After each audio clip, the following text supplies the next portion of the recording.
টানা ৯ দিন বন্ধের পর খুলল ব্যাংক, বিমা ও আর্থিক প্রতিষ্ঠান। তবে শুরুর দিন অনেকটা ঢিলেঢালাভাবেই চলেছে এসব প্রতিষ্ঠান। কর্মকর্তা কর্মচারীদের যেমন দিন কেটেছে কুশল বিনিময় আর খোশ গল্পে, তেমনি গ্রাহকরাও টুকটাক সেরেছেন লেনদেনের কাজকর্ম। তবে এটিএম বুথে পর্যাপ্ত টাকা রাখায় নির্দেশনা থাকলেও ঢাকার বাইরে টাকা পাননি বলে অভিযোগ রয়েছে অনেক ব্যাংকের কার্ড হোল্ডারদের। অনুপ অধিকারী তরুণের প্রতিবেদন।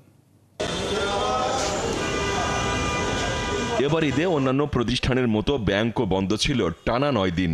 ফলে এই প্রথম মন খুলে প্রিয়জনদের সাথে দীর্ঘ সময় থেকে ঈদ উদযাপন করতে পেরেছেন ব্যাংক, বিমা ও আর্থিক খাত সংশ্লিষ্টরা। তবে ৯ দিন পর অফিস আদালত খুললেও এখনও কর্মচাঞ্চল্য ফেরেনি আর্থিক প্রতিষ্ঠানগুলোতে। ঠিক 10টায় ব্যাংক খুললেও সকাল 10:30, 11টা পর্যন্ত কোলাকুলি আর কুশল বিনিময়ে কেটেছে ব্যাংক কর্তাদের।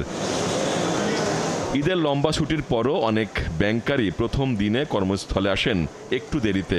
ব্যাংকগুলোতে গ্রাহকের উপস্থিতিও ছিল তুলনামূলক কম। যারা এসেছিলেন তাদের কেউ সঞ্চয়পত্রের টাকা তুলেছেন, কেউ দিয়েছেন জমা, যদিও নগদ টাকা তোলা হয় কম। এক লাগারে 9 দিন ছুটি পাওয়া, ঈদটাও খুব সুন্দরভাবে কাটানো হয়েছে। এখন আজকে টাকা জমা দেওয়ার জন্য আসছি। ব্যাংকে তো সবসময় অনেক চাপ থাকে। আমার ডিপিএস জমা দেওয়ার ডেট ছিল, আমি এখন আসছি টাকাটা জমা দেওয়ার জন্য। ঈদের পরে প্রথম কর্মদিবস তো এই কারণেই লোকজন আমার মনে হয় কম। আমি আজকে এই যে ব্যাংকে আসলাম, তার আগে আমি ডাচ বাংলাতে গেলাম, তেমন একটা ভিড় আমি পাই নাই, হালকা পাতলাই ছিল এবং অল্প টাইমে আমি জমা দিতে পারছি। সোনালী ব্যাংকের এই কর্মকর্তা বললেন, শুরুর দিন বলে উপস্থিতি একটু কম, তবে তার প্রত্যাশা সপ্তাহ খানেকের মধ্যে কর্মচাঞ্চল্য ফিরে আসবে ব্যাংকে।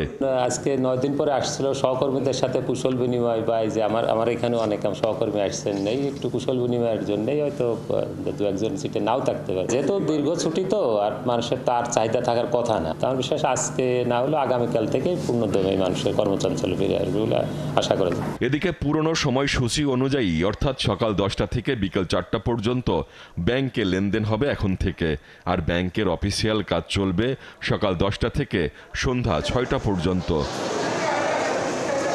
অনুপ অধিকারী তরুণ, 71, ঢাকা।